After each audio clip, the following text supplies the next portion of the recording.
Beaming out across the galaxy, this is where conspiracy on the wild side meets the perspective of a lifetime. This is the Free Zone with your host, Freeman.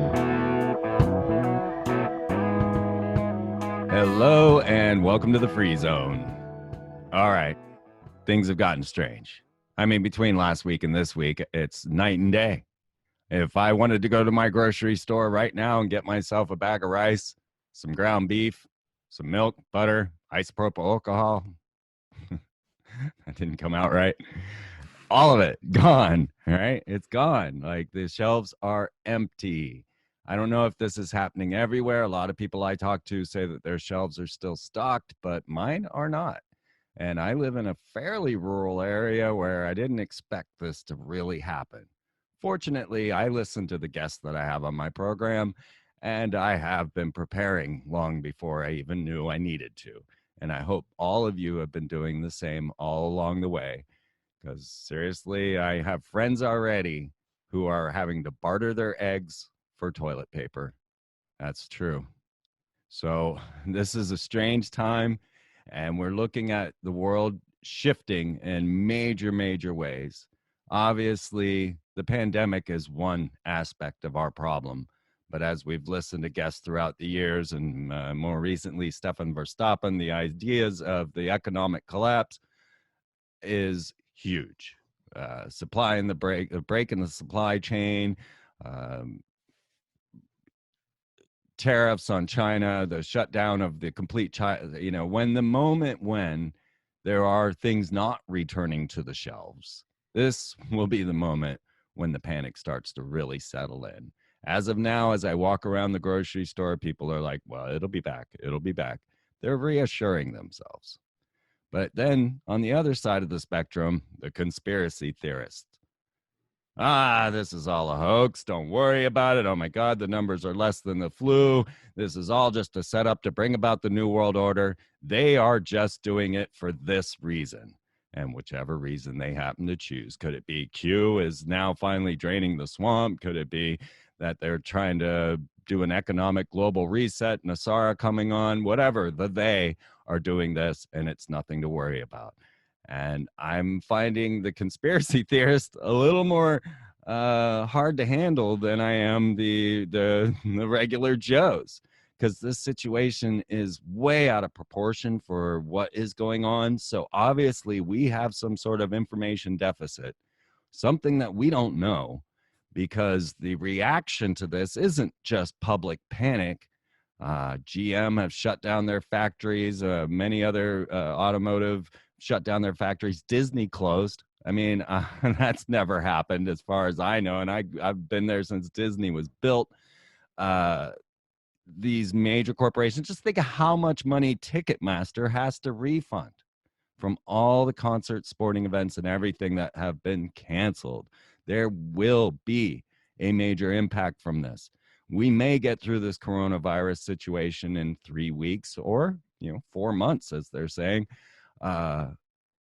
or and then the wave comes. That's when it happens. When the Walmart shelves aren't being restocked from China, when the genetic medications aren't coming from China, when all of the things that we count on are stopped, that's the moment of panic. That's the moment people are going to freak out. So now is the time to prepare.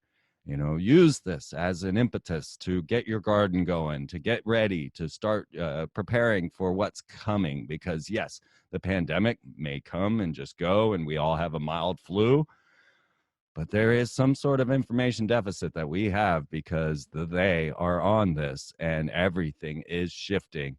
So to get deeper into who they are and how we can understand this situation, and to talk a little more about our current situation, we have the wonderful Michael Joseph here today. And his website is rockstaresoterica.com. And you want to go over and start digging into this if you really want to know who they are. So, Michael, welcome to the Free Zone. Freeman, great to be back. Always nice to be here. What a time, right? Yeah, and I don't know if I can tell anybody who they are exactly, but I think that some of the some of the suspicions that a lot of us tend to have, we can elaborate and maybe give some different insights that may or may not be useful. I don't know, but it is definitely a crazy time. Yeah. Yeah, whenever I hear that statement, though, they just want this, they just want that. I'm like, who is this they you're talking about? I mean, okay, I've been at this for a while, but there's a lot of theys.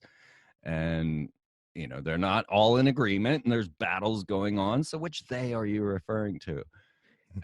So it's a big question. And of course, then the term Illuminati starts getting bantered about like it's everything. This is all the Illuminati. Well, what is that, right? Are you talking about the Bavarian Illuminati? Are you talking about just a catchphrase? Is this just a term you're using? Who do you mean by that? Yeah, for sure. And I think if anybody has been following any of my research recently, I've been talking a lot about the history of Europe, dealing with battles between Freemasonry, Catholicism, and all the things that go with that. And I think that there's some interesting things that relate to this in terms of these sorts of ideas of transmuting the church into the Masonic Universal Church. And you have the recent Pachimama debacle in the Vatican, where a lot of traditional Catholics found that to be a very unprecedented event. And it's very interesting that there's connections of Pope Francis with China that all happened recently, and surprise, surprise, Italy and China seem to be the places with the biggest outbreaks. So, and Iran, right?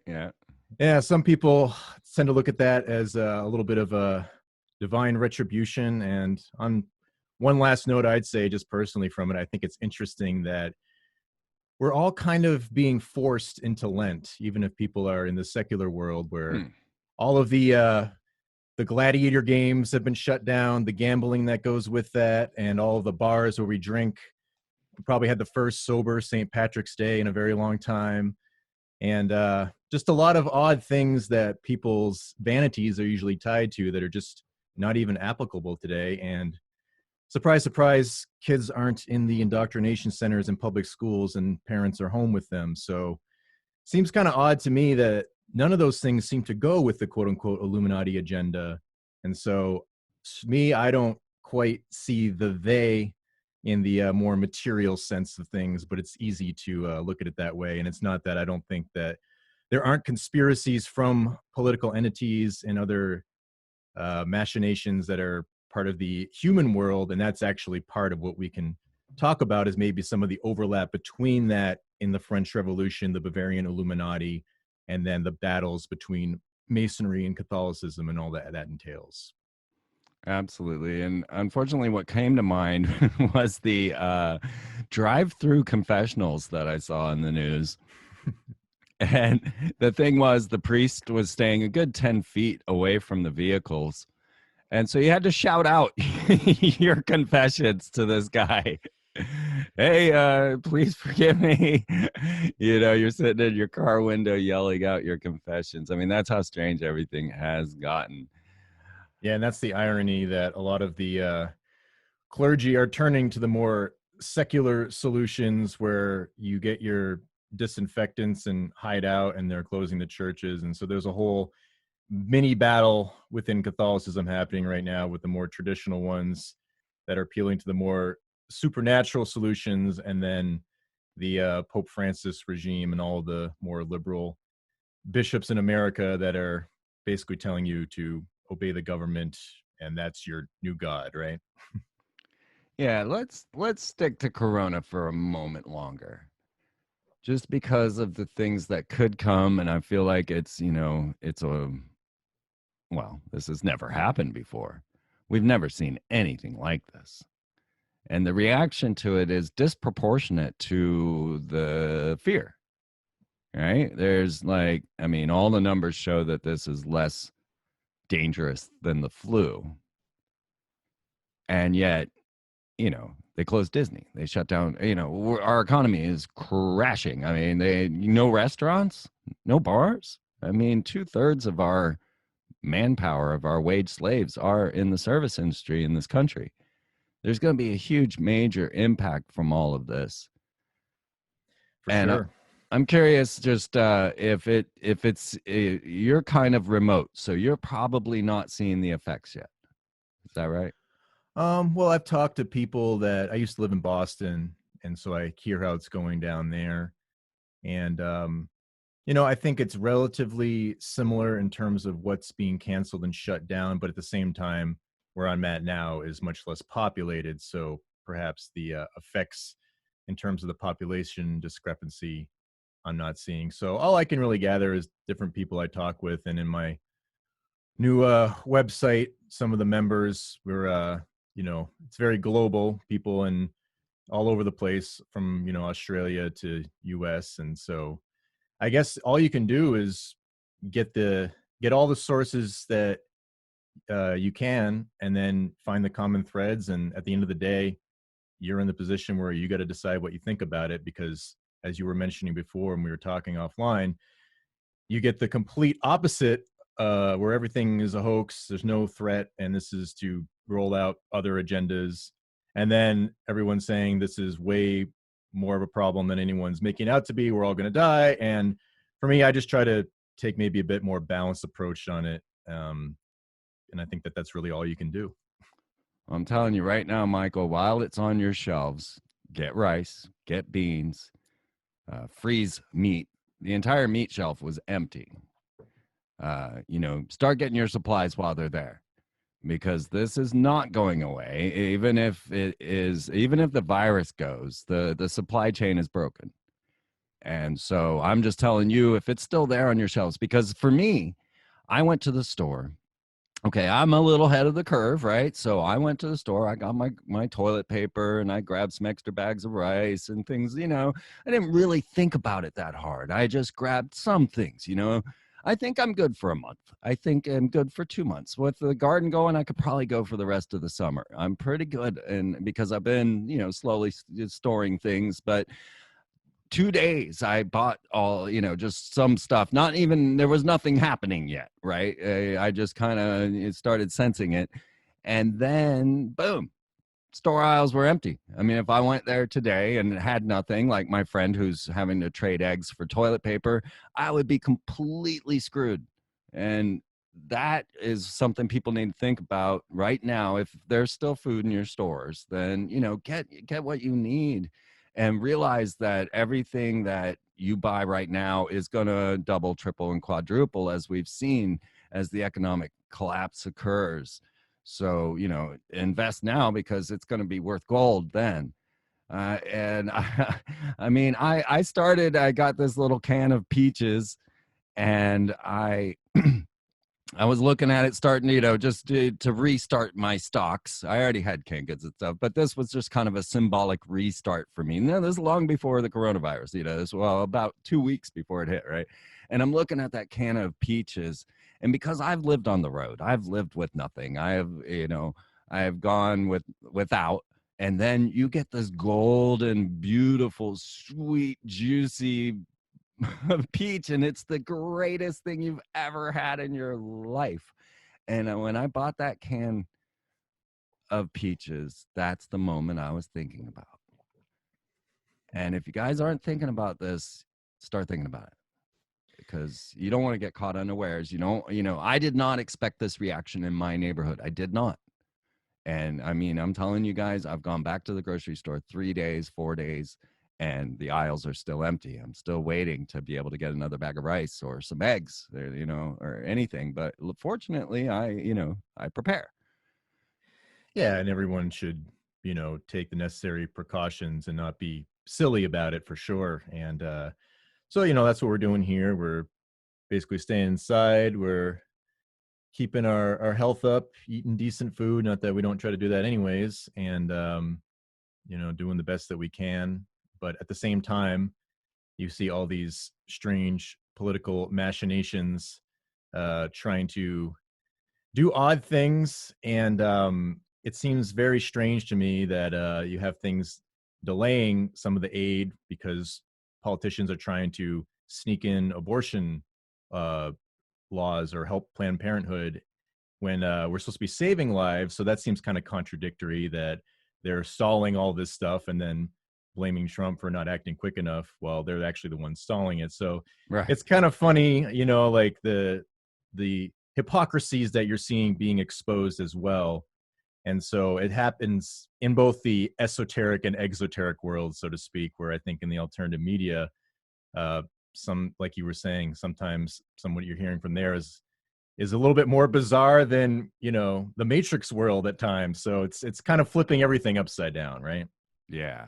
I mean, a rainbow world is a world I've been waiting for. So people homeschooling, gardening, staying at home, community gathering. Well, I guess there's none of that, but this is the type of life I always wished that humans had. It's so much more peaceful and loving and caring, and but I wanted us to choose this. I didn't want it to be forced upon us, and because when it is forced upon us, then there are all these other things that occur, and it's never going to go back. Just like 9/11, it's just never going to be the same ever again. True. And you can also think that if things can get back to some sort of stability, there could be some positives from this in the long run, where Right. when people have withdrawn from all of the things that they were addicted to, kind of like whenever you try to kick a bad habit, it takes you a few weeks, maybe 3 or 4 weeks, to start to look back in objectivity on the things that you now have not been engaging in. Because when you're addicted to something, it's those first 3 or 4 weeks that are the hardest. And then once you feel the effects of not being addicted, you actually tend to feel better. And then usually you don't want to go back. So maybe this would make people rethink things having to do with globalism and, overindulgence and, living paycheck to paycheck and stuff like that. And kind of wasting a lot of resources on really material, frivolous things. And maybe we'll get the divine mercy we need to get those things back to stability, and maybe we'll also learn our lessons in the process. Who knows? That's what I'm hopeful for. Me too. There's always good that comes from these things. And yeah, I mean, the shift that is occurring, and it's up to us in our reaction to things to make the outcome. So, when we start to look at the designs for planet Earth, there have been numerous elite groups like the Freemasons, the Illuminati, the Jesuits, and others that have been attempting to create this controlled grid situation where we have one dominant force over everything. It's not likely. But when you start to look at like the Illuminati, the Bavarian Illuminati, we end up with all the ideals of the liberals. Like free college, no genders. These were things that the Illuminati, the Bavarian Illuminati, were after. All the things that we're looking at now: free Medicare, free education. That was what the Illuminati were. Yeah, they're kind of like a primitive leftist university, and a lot of things sound nice in theory, but there's definitely a lot of things that are attached to that people are quite unsure about. And I also think that in the alternative media, there's a lot of misconceptions about it, because really the first access we ever had to the Bavarian Illuminati doctrines were because the Bavarian police, raided their hideouts, and they found, all of their manifestos and letters and writings and rituals and stuff like that. And the book that I read through, it's not an easy read. It's about 850 pages, but it's Memoirs of Jacobinism by Augustin Barruel. And I also think that, after reading through that and many other things, there is this, what would I call it, temptation to merge the Jesuits and the Illuminati together. And I think that they couldn't be anything further from the opposite of each other. And it's pretty interesting that in the Illuminati doctrines themselves, they hate the Jesuits. They're in fear of them because they're the only ones that are clever enough to see through their deceptions. And they actually try to merge Jesuit degrees with Masonry in order to scare Protestants from the more Christian degrees into the occult degrees. So it's interesting how the Protestants are used as proxy warriors by these Illuminists, and not just Weishaupt and his crew, but also the other part of the Memoirs of Jacobinism goes into the Enlightenment principles that most people are more aware of, like Voltaire and the whole French Revolution philosophes, and there's a conspiracy there. And then the Freemasonry kind of combine the two together on some level. So there's basically three different groups, and it's all to subvert the Catholic order. And I think that a lot of the propaganda that we have against the Catholic Church that is not, I would say, in fairness to them, whether you disagree with Catholicism or not, you're actually, a lot of the people, I think the propaganda that they use is coming from the Illuminati and the Freemasons themselves, and they are completely unaware. And I find it ironic that a lot of the alternative media bashes the Freemasons and the Illuminati, but yet when they propose their ideal society, they sound just like them, which is very odd to me. I Yeah, find they the don't same. know. They don't know. Yeah, I find the same with Blavatsky and Theosophy too. A lot of things that she writes about are things that I hear people promoting in the alternative media, yet they often bash Madame Blavatsky. So what's going on there? Something's not right. I think that that's a red flag, and that's what I think Barwell's memoirs really helps to set the pieces right in terms of what are the actual distinctions and versus what we imagine the conspirators to be. That's the biggest problem with people not reading books and only doing their research online. And I was one of them for sure. So I sympathize, because when you come into this, especially once you quote unquote wake up that there's something not quite right, that's kind of your first entry point, and it's understandable. But once you have people who are doing research and reading, and then they're promoting stuff that when you do the reading yourself, they didn't quite interpret it the same way. And in fact, oftentimes it's the exact opposite. And so that's why I think it's interesting that the expose of the Illuminati we get comes from a Jesuit, and in his own writings, it's very obvious that the Jesuits and the Illuminati are mortal enemies. And yet people say that they're the same, and they'll even cite Barwell's memoirs as proving that. It just like doesn't make sense, you know, something weird's going on. So I don't know what's blocking people when they read through these. Maybe there's a lot of our own subjectivity that can be attached to it. And the idealism, I think that is really part of the liberal tradition, where things sound nice in theory, right? Education for all and all these sorts of things.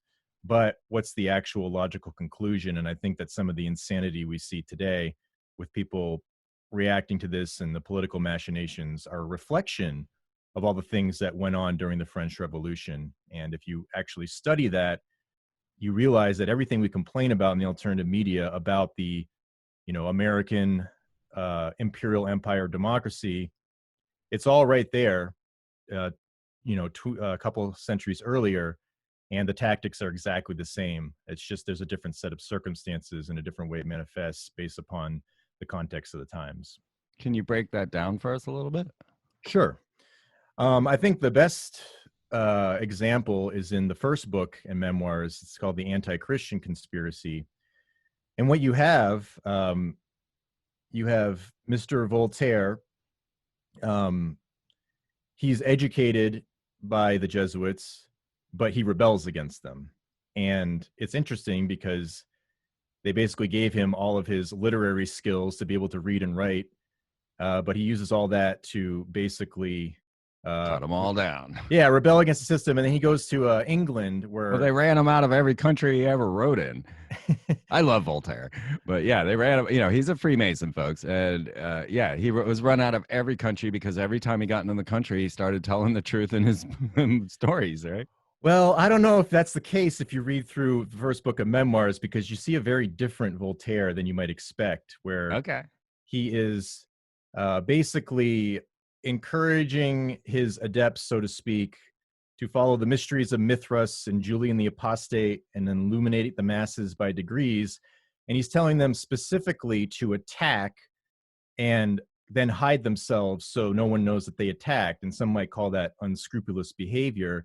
And think about the liberal tradition, where a lot of it is justifying its own bad behavior because it's fighting fascism, right? Well, if I'm just fighting fascism, then I can behave any way I want. And you see a lot of that going on. And so there's a lot of quotes from Voltaire that are very inspiring if you take them in the broad sense, right? We can apply them today. I would say it's kind of like the movie The Matrix. The Matrix has a lot of broad concepts that we can all deeply identify with, but I think that the underlying ideology stemming back to some of these Gnostic traditions, they have a very different story when you actually look at the distinctions that are made. So with Voltaire, he goes to Britain, and all of these Whig Masons are kind of influencing him. And then he comes back, and some things happen. He goes and hangs out with Frederick the Great in Prussia. And when you actually read their letters to each other, you'll realize that they are engaging in all the same behavior of slowly indoctrinating people through subversion and pretending to be something, pretending to be the exoteric, in order to basically lie to people and overthrow them. And they're writing degrees or different doctrines and ideas specifically to cater to the religious types, and then in secret they're going and doing these other things that are the exact opposite of what they're professing. So some might call that hypocrisy. And you also find them bashing the French Protestants, calling them radical zealots, but then they'll go and defend them when it's convenient in court cases, even though they're bashing them in their letters and calling them raving mad lunatics. They're trying to get them, quote unquote, tolerance, like, liberal tolerance in France, because they want them to fight and destroy the Catholics.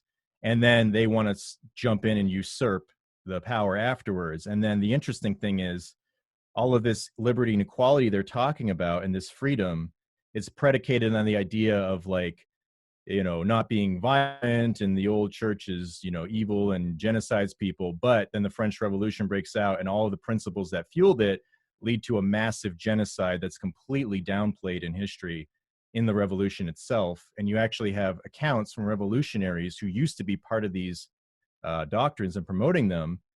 They have accounts of people having their intestines ripped out in the street and wearing them as like trophies and parading guillotine heads around in pride. And it's pretty wild, like all the stuff that's going on. And everyone just says, well, that was just a necessary evil for progress. That's kind of like the main excuse. And so I would say that these Enlightenment philosophers, if you actually read what they're doing and how they're changing definitions slowly over time, strictly for the reason of subverting and becoming the new oligarchy, it puts them in a very different light, and perhaps they aren't quite as illuminating as you might think if you gave them the other side of the coin, of which our Western tradition really tries to hide.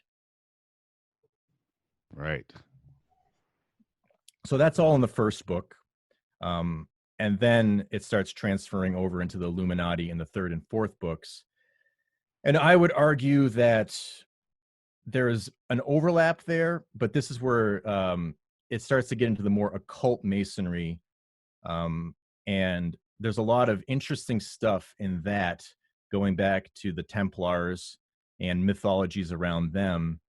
And the Masonic occult degrees are basically fermenting hatred against the King of France and using the Knights Templar mythos in order to do so. And there's a lot of different agendas surrounding that. But before I go into that, I don't know if there's anything you want to reflect or add upon that.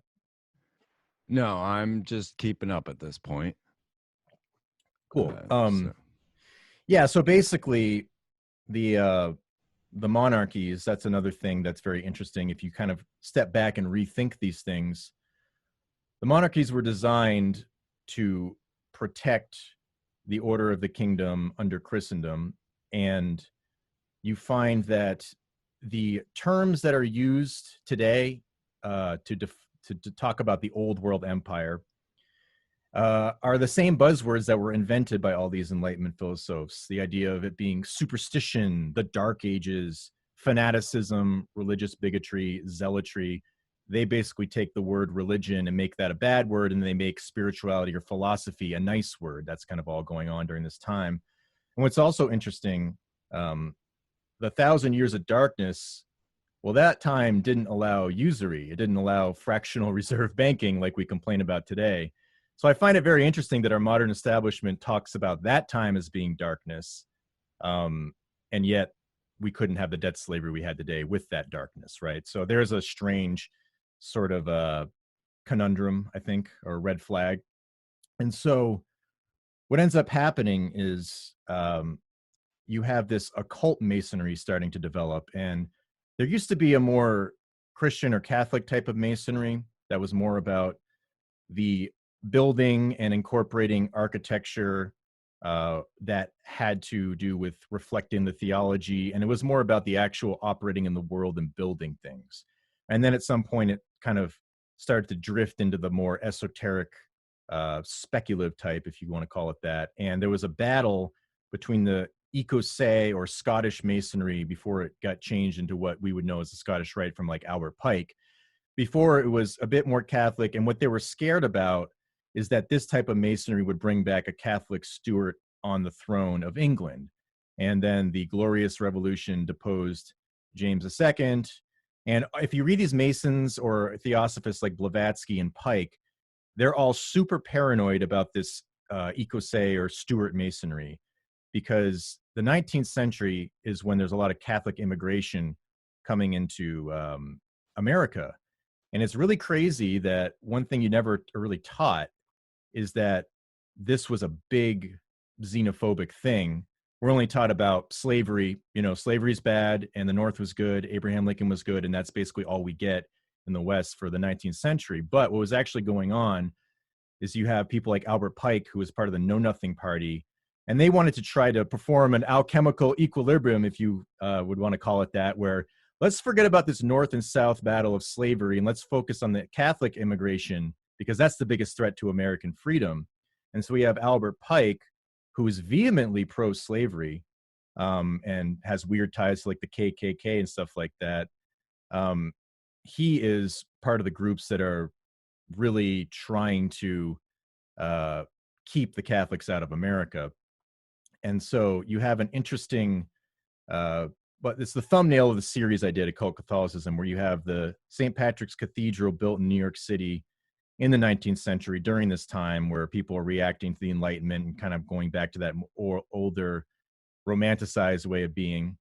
And you have the Rockefellers building their center representing modernity right across from that cathedral, directly in opposition to the old world. So it's kind of like a new world versus old world motif. And so this is all kind of stemming back to the French Revolution, what was going on, where the types of doctrines that were being promoted are really what you read in Madame Blavatsky and Albert Pike, where the idea of the Templars is that they were this secret Gnostic sect with the true secret, and it was tied to the doctrines of the Johannite Gnostics and the Talmud, and that these knights supposedly, you know, it's the Da Vinci Code, right? But it's a little bit different in the actual fleshing out of the conspiracy, but the idea that there's this alternative version that's lost. And what happened is it's appealing to the King of France, suppressing this alternative Christianity. And so really you can see the pragmatism here, where the King of France in Louis XVI is part of that order. And so they're actually trying to use the idea of an older suppression from centuries ago to foment the idea of wanting to execute or overthrow the regime. And so really what's actually happening is, if you step back and take away the mysticism, there's just proxy warriors being fomented here through esoteric wisdom. And it's all directed at the Bourbon France. And what's also interesting is this is where you get stuff tied to the Inquisition and not really understanding the full context of that.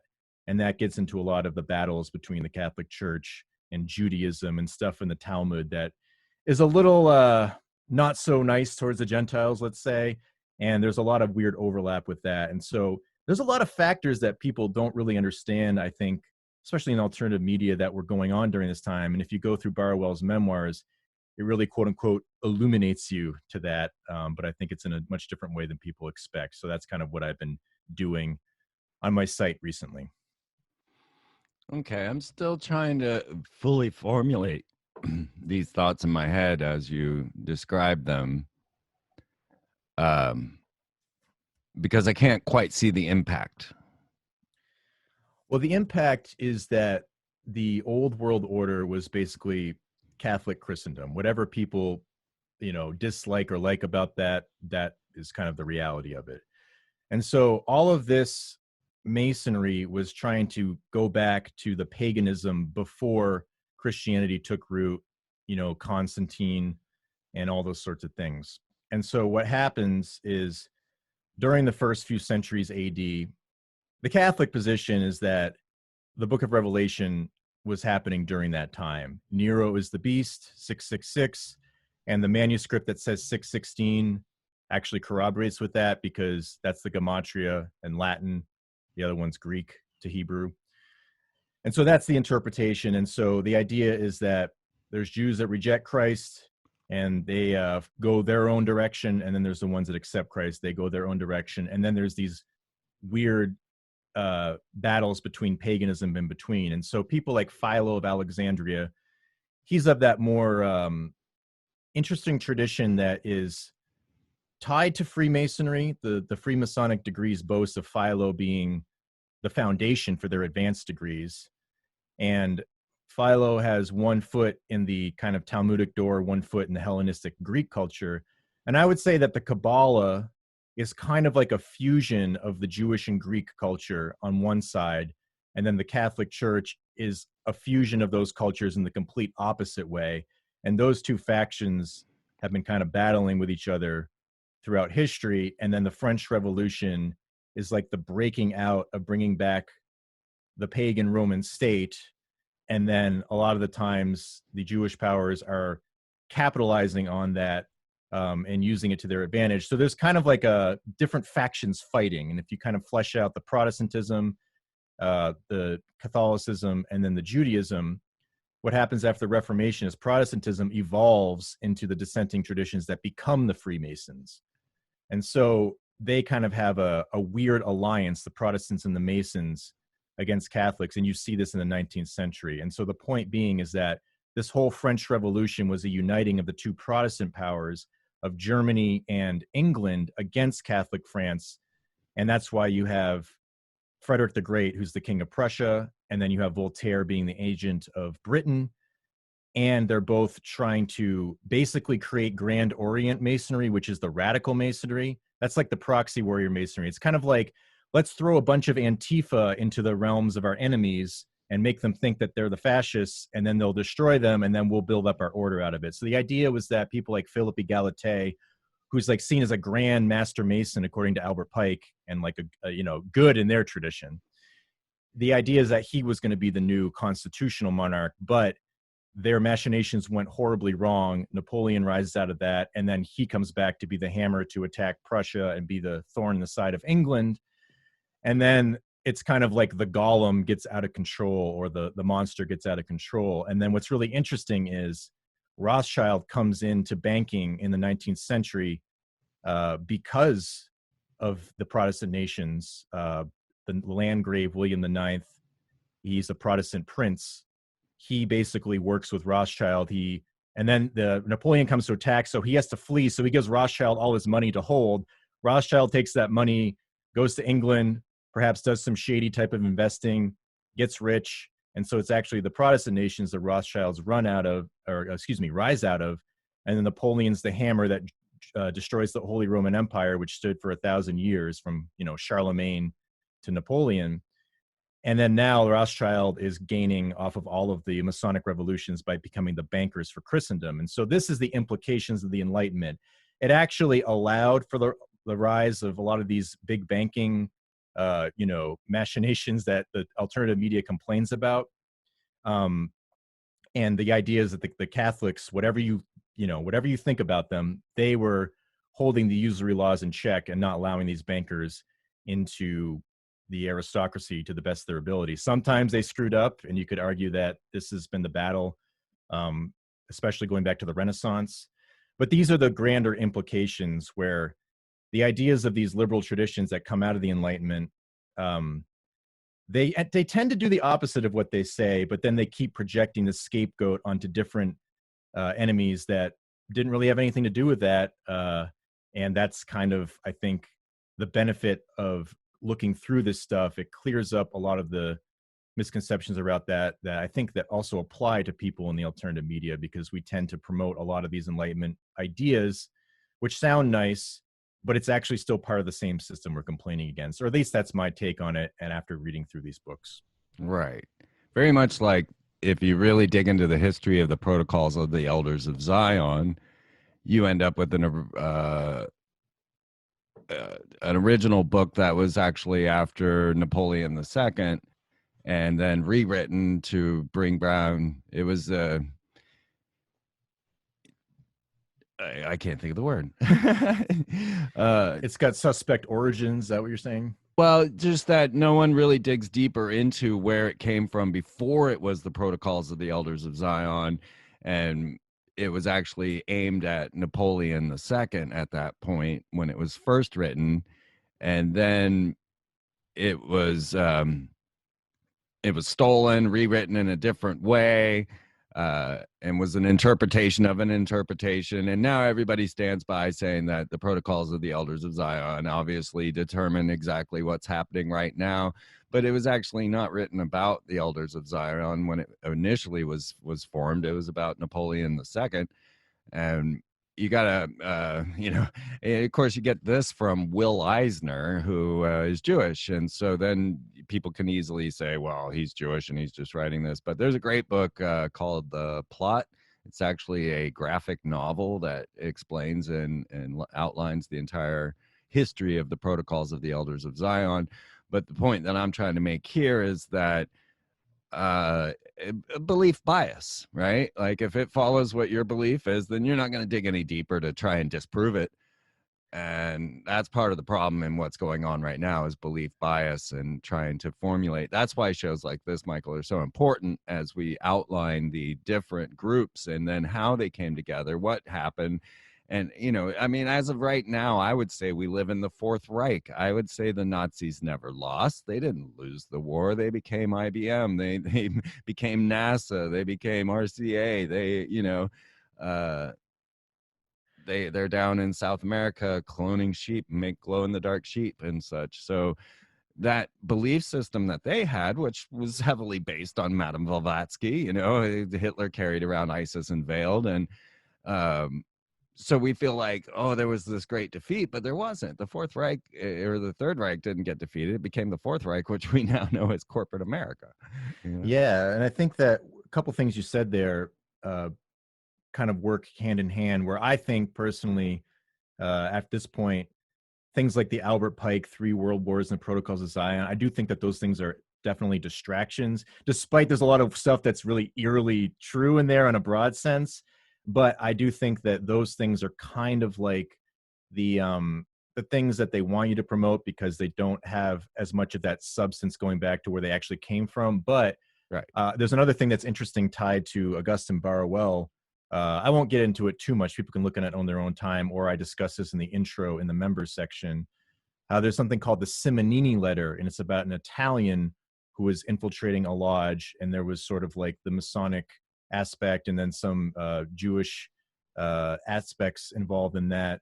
And what happened is that is a cover-up that was actually made to try to discredit this Simonini guy by particular Jewish historians, and they actually have no proof because it's been found out that Simonini was a real person. They were trying to pretend like he was an invention of Joseph Fouché, who was one of Napoleon's statesmen or something, who didn't like that Napoleon was liberating the Jews. And so there's actually a conspiracy to invent a Jewish conspiracy from some of these Jewish historians. So it goes both ways, where you can debunk one that is very debunkable, but then the Simonini letter, I'm pretty sure not many people have heard of that. And so that's something people might want to check out on their own time. But back to the Nazi stuff, one other thing that's interesting is people don't understand. I went through a lot of writings in pre-Nazi thinkers, historians like Heinrich von Treitschke. He's a big one, a big influence on Hitler. And then Mein Kampf itself. And you start to realize how much these Nazis didn't like the Roman Catholic Church or the Jesuits because they thought that they were part of an inferior Latin religion. The Latin race or the Spanish race, those are the inferior races, and compared to the strong Nordic Aryans. And then they had their own conspiracy theories about the Frankish kings, where they were basically the ones who usurped the Aryan power of the pagan tribes. And so there's an anti-Catholicism built into Nazism that people don't know about. And I know a lot of people try to tie the Nazis to the Jesuits, but if you actually read some of the stuff, you'll find it's the exact opposite. And the Nazis were promoting Luther, they were promoting Protestant Aryan heroes because they were both anti-Semitic and both anti-Catholic, but they thought that the Catholic religion came from Judaism. And so what happens, in my opinion, is you probably have some apostate Jesuits who you can see in the pictures giving Heil Hitler, and you just pretend like they were all like that. But the actual reality is they were very much against the Habsburg and Counter-Reformation regime. Hitler, if you read through Mein Kampf, who's the first group that Hitler starts bashing? It's actually not the Jews, it's the Habsburgs. And they embody the Counter-Reformation Jesuit regime, the Holy Roman Empire, if you will. And so they were actually very much against them as well. And that's something that we're never, ever told. And that Poland, the Poles who were deemed like the backwards race by the Nazis, Poland was like 90% Catholic. So a very small percentage of Poland was Jewish, but of course we only hear about that side of the persecutions. And I would say that the Jesuits of today have been heavily infiltrated and actually promote doctrines more akin to the Illuminati, but I would say from roughly 1600 to World War II, that you have a very different regime in the Jesuits. And I think that that's one of those things that a lot of people are resorting to Protestant propaganda against the Jesuits that's really built upon very little. And we look at it today, and it's the Jesuits that are looking for Goldilocks planets on their Lucifer telescope, seeking extraterrestrial life, and we have a Jesuit Pope.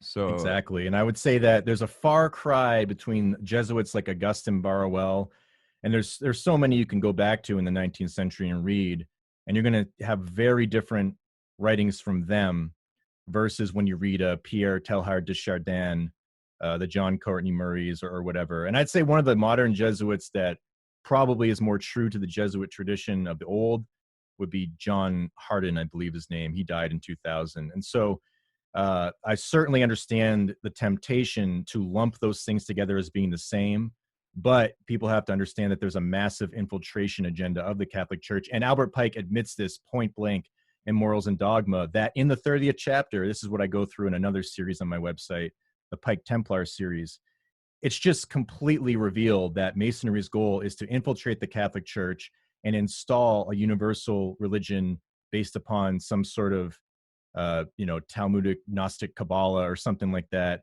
and that the French Revolution, the 18th century, was the time period to do that. That's when they wanted to quote unquote rebuild Ezekiel's temple, which was an allegory for spreading universal Masonry. And boy, did that ever happen in the French Revolution, because that's basically what spawned into the democracy that we have today. There might be a left-wing version, a right-wing version, and I would argue that the Nazis were more of the right-wing version of Theosophy and Freemasonry. And there's actually a lot of strange commonalities to the Western liberal tradition, or maybe you might even call more Marxist types, who obviously think everything that's bad is a Nazi, but they actually agree with them in a lot of things that are very strange. And I think that the funny unifier you'll find is the Western liberal tradition loves Joseph II. He's the only Habsburg emperor, Holy Roman Emperor, that was really enamored with these Masonic principles. He might have even been in the Bavarian Illuminati himself, we're not sure. But Hitler also thinks he's the best Habsburg, and he calls the rest of the Habsburgs a degenerate dynasty. So you have some strange bedfellows when you start promoting certain ideas. And once you kind of source back to some of these fundamental common bonds, that's when I think it might start creeping some people out that maybe they've been duped by an Illuminati trick, even if they're not in existence anymore as a Bavarian Illuminati. The ideas live on. Right. Yes, that's the whole thing. These beliefs don't go away. Even if, if we're going to use Nazis as an example, even though the Nazi Germany got destroyed, the Nazi philosophy did not. These people hold true to that, and they carry it forward, and they breed it into their children, or any way, shape, to keep it alive, just like Freemasonry, just like Catholicism, just like anything. The families, it doesn't go away. These belief systems don't just, vanish with the end of the revolution or the war. And if you're the losing side, you're still not, because your belief systems carry over. And The Nazis didn't go away, and of course Jesuits and Jacobinism and Freemasonry are a very huge influence on our existence, without question. These secret societies, this is something that has only been coming to the surface in the last 3 decades, if that. Holy Blood, Holy Grail was one of the first revelations into the ideas of these networks. And it's now boiled down to the they, where we don't care. Nobody cares who the they are anymore. And like, oh God, don't give me a history lesson on, on the Jesuits. They just, they're doing this, right? The they.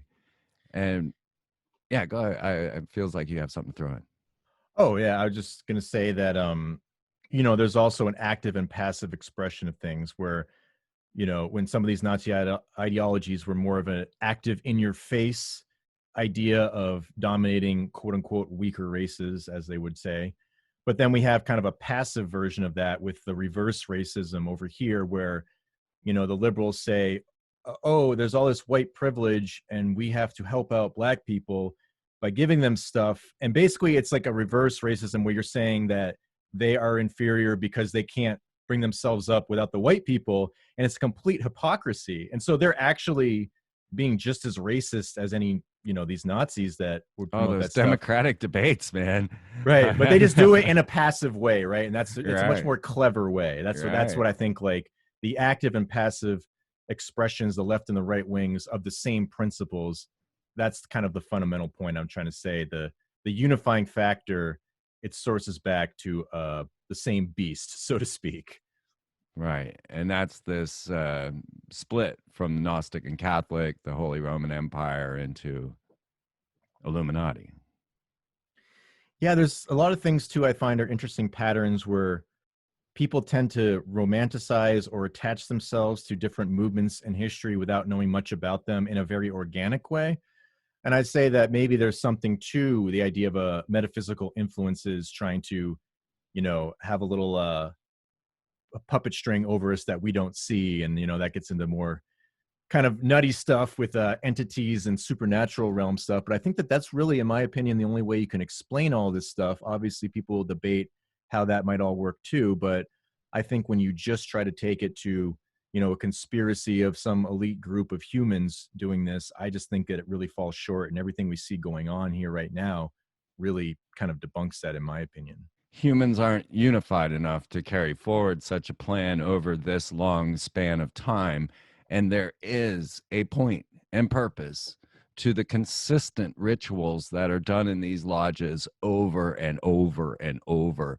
The concept of an egregor, a thought form that can be created through consciousness. If we have for 1,000 years gone to the same temple and performed the same ritual with different souls, different people going in and out with their blindfolds on, and they're going through their death and resurrection rituals, everybody saying the same thing, doing the same rituals over and over again. This is not for nothing.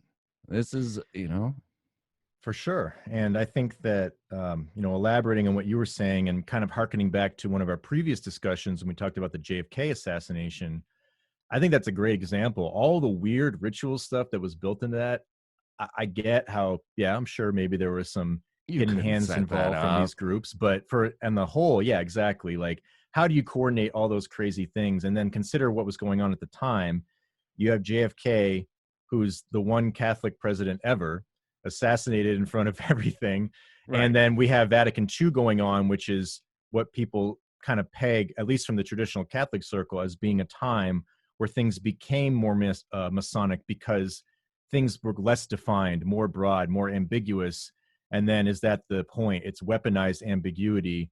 And that's something we struggle with in the alternative media, where we get these broad ideas, and when we get the distinctions that go with them, a lot of the times they don't make sense. And so that's what I'm really trying hard to do at my site in the research now, is to flesh out those distinctions. And, if people align with certain factions, that are in opposition to where I'm at, that's fine, as long as we can all agree on the viewpoints that in fairness, right? Right. Yeah, don't try and bend it to your will. Make it fit your belief systems. And uh, if you guys want to get deeper and knowing who they are and how this has unfolded throughout time, then get over to rockstaresoterica.com. This is Michael Joseph's new website. He's been working on building up, getting ready, and now has fully functioning for all of you to come over and subscribe. So rockstaresoterica.com is the website. Of course, it's linked right here in the post for all of you to go check it out. This stuff is it's the details that you need so that we're not running around going, they're just doing this. I hate that phrase. Oh, they're just doing this. Like, oh my God, do you even know who they are and what they just want? And anytime you're throwing just into a conversation when we're talking about empty store aisles and thousands of deaths, there is no just going on here. This is bigger than we know. This is a major reset going on. And there are these machinations going on in the background that are unknown to us because we're not completely fluent or in their wars, in the wars between these secret societies and the groups, and who might have the power and who they are is not as easy as people would like to just toss out and say, oh, they're just doing this. Yeah, go ahead. For sure. Yeah. And, if people have their reservations about signing up and spending money in a membership, they can always go to my YouTube channel. They can go through my Occult Catholicism series that kind of lays the foundation for a lot of the deeper stuff that we get into in the website. I also have a podcast. I give a first free hour. And then if people just want the podcast, I have a plan just for that if you don't want to spend too much money. And I also do astrology readings under the more Catholic lens, because that's where I've been going with all the direction of this. And you can go to the website for that. And perhaps maybe we can even talk about some of the astrological things that tie to the Pluto return for America in the next hour. I think you might find that interesting. Okay, let me note that down. Yeah, obviously you have no conferences or anything to go to. Certainly there are no events that are up and coming, so we can't quite promote anything like that because who knows when we get to leave our homes again. I don't know if you guys are home quarantining, self-quarantining, and I know that there's a lot of people that are just like, this is bunkus, but I think it's a good prep. I think it's a good time to, so many people are out of work right now, Michael. It's crazy. We're going to have to pull together. We're going to have to find this new way. And if they did put us in this position, it's also an opportunity because as you were describing during the French Revolution, you put this monster out there. The outcome is unknown even to those who created the golem. And it's up to us, really, in the chaos, if you will, to then bring in the new order, right? Yeah, it's like you said, you have to focus on getting your own house in order and trying to be the best person you can be. And if you see the things that you don't like acting immorally, the best thing to do is to start to try to act more moral yourself, or at least believe that maybe there's an objective morality. I know that's hard for some people, but that's actually the moral relativism that came out of the Enlightenment, and I think causes a lot of problems. So you can't go big right away. You kind of have to start small and build up the right foundation. And I think when you have that earnest intention, the right things come to you. The opportunity is here. Realize that. And of course, I won't have to lay off any staff because Steve doesn't let me pay them. But I will always thank Steve every show for keeping the ball rolling here, being the associate producer of The Free Zone and bringing me wonderful guests like Michael Joseph and doing all the scheduling and all the work that Steve does behind the scenes for nothing. I will not have to lay Steve off. We will be here. Steve is my only employee, so we will be here for you. Employees, not employees, my friend that helps through all of this. If we do go into lockdown, if we do go into quarantine, I'll read you stories if necessary. I'll be here to chat with you. I'll be here to talk, spread the message, understand what's going on. because this has never happened before. What we're experiencing right now is history that they will be talking about on podcasts in 2035, right?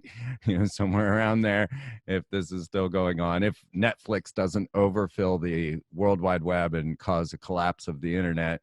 They're doing things like that. They're saying, well, we have to limit Netflix's streaming because it's going to break the internet. These are the levels things are getting to, and it's a crazy time to be alive. And I want to be here for everyone, and I want to just share hope in that when the doors are open like this, the opportunity for us to do a positive change is just as relevant and right there. So let's not all get focused on what they are after and how this is going to be a draconian technocracy takeover, which, is the other possibility. But it's all up to us, really, to decide and to determine how we will react to this situation. But for me, I've never seen anything like it. What would you say, Michael? It doesn't seem to be impacting everybody in the same levels at this time. I'm shocked that my grocery store is empty. I did not expect that. Well, aside from my personal surroundings, I'd say I'd never seen anything like shutting down the NCAA tournament. Like, that was just, when that happened, when they were even talking about playing the games just without an audience or without fans in the stands, that was unprecedented to me. But then when they say, oh, we're just shutting down all the sports, I'm just like, wow, that is the cash cow. That is what keeps people very attached to a lot of their vices in the system. I'm not saying that there's something wrong with watching sports, but the level that we, deify it, that is what the problem is. And so to have that go away, that was the first, telltale sign for me that maybe there's something beyond the control of all of these conspiring factions that they have no control over. And, maybe the French Revolution gives some insights into that, because mankind thinks that they can play Kabbalah and be the co-creator and create golems. But sometimes those golems come back to destroy them. That's right. And they leave a nice open path for us to fall into so that we can go the direction we want to go. And that's my hope, is rainbow for all. As we do start to formulate this new lifestyle of living at home, gardening at home, homeschooling, even church at home, it's getting a little better. You're going to see. I have not had a plane fly over my house in days. This is tripping me out. But I love it. The air is clear and everything, but it's so dystopian, Yeah, no chemtrails, right? No chemtrails, no airplanes, but also no rice, no eggs, no meat, no chicken, nothing in there. And a little bit of insight for folks that want to look into it. The Council of Governors. This is something that I've been talking about throughout the years. It hasn't really been a thing yet. But when Obama came into power, and of course everybody's blaming Obama for selling China the Wuhan virus, the coronavirus, COVID-19, right? But anyway, Obama established who were the Council of Governors. And I guarantee you that this is going to be coming up more and more and more. You can look it up on Wikipedia. It's there, the Council of Governors, and this has been in the plan for some time. So as this starts to become more of a buzzword, I expect it to be, because there'll have to be some sort of centralization of quarantines and things of that nature. I know they're already trying. The reason that I believe that they're not really formally stating quarantine is quarantine fatigue. How many days can you stay at home, really? And people will start to freak out if they're already quarantined now. Then, if you're forced into it and you wake up that morning and you think, all right, I'm off to nowhere, it will really groove you really quickly. I've established my living environment for quarantine. When I bought comic books, I was thinking about quarantine. I was like, we're going to want bright, shiny colors when there is no internet and television. At that time, there wasn't even internet when I was thinking this and buying those, the World Wide Web wasn't what it is today. Anyway, I was getting my comic books thinking, all right, this and my entire life and situation have been organized around quarantine, because I'm kind of a introvert, believe it or not. So I've got games, I've got puzzles, I've got records, I've got comic books, I have a library, I have art supplies, I have food, I have garden, like my life would not really change that much in a quarantine, honestly. So it's a strange time, and I just want to let you all know that I'm going to be here with you through all of it. As long as the internet stays, I'll be coming to you and keeping a tabs on all of this. But if you haven't prepared, prepare now, because I did not expect it at all, not one bit. I did not expect my store shelves to be empty. And everybody keeps saying, oh, they'll be filled again. Oh, they will. But I think they're just reassuring themselves. There is no guarantee. And if everything is blocked and barred from China, then believe me, once the Walmart aisles are empty, they will remain so. But it doesn't matter, because none of us have any money to spend anyway, because we're all jobless now. And, I can see it in my income. I can see how everything is, it's really shifting fast, and it's going to come fast. And that's the thing. So we're not preparing for this coronavirus, folks. We're not preparing for quarantine. We're not preparing for a couple of weeks in our house. We are preparing for years, all right? Years, because the supply chain block, the break and all of that, everything that's going down is going to have repercussions for years. I mean, there's no basic materials going into the factories to produce new things, right? So right there, we're already stopped. We're already set up in a situation where we have to be self-sustaining. And so think of that now, because it's not going to be 2-3 weeks, folks. It's really not. It's going to be years of recovery from this. And if you have listened and prepared yourself, then this won't be anything except for a little home vacation for most of us. But life is going to change in some dramatic ways, and it's all going to come very fast. So I hope all of you are prepared, and it doesn't take too much for you to kind of beef up your supplies, because we need to do that and realize that, I mean, if you just take how much money Ticketmaster is going to have to refund alone, for me, that South by Southwest being shut down in Austin, these type of things, Disney's closed, the factories shut down, all of that, there's no way that that's just going to go away. All right. There is an impact. My grocery stores are empty. I cannot get rice. So just keep that in mind, folks, and be calm, be clear, and share, and know that we're going to come into harmony through this, because once they unleash these monsters, they have no control, and we have it all, but it's up to us to stand in our own sovereignty.